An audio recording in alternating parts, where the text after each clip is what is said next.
Един човек е произнесъл твоето име днес. Да, някой е говорил за теб, когато не си го очаквал, И това, което е казано, може да те изненада. Преди да продължиш, натисни бутона и над моята снимка и напиши в коментар: приемам това послание. За да провериш дали това видео е предназначено за теб, натисни споделяне и виж петия си контакт в WhatsApp. Ако този човек е мъж, приеми го като знак. Човекът, който е говорил за теб, се опитва да крие чувствата си от дълго време.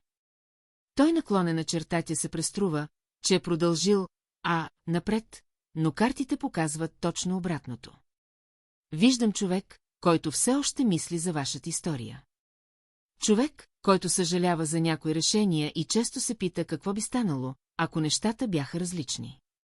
Този човек наскоро е търсил новини за теб или е искал да разбере как се развиваш. Защо?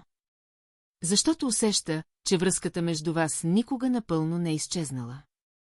Виждам голяма вероятност за възобновяване на контакт. Не непременно днес, но много скоро. Този човек обмисля най-добрия начин да се върне при теб, без да бъде отхвърлен.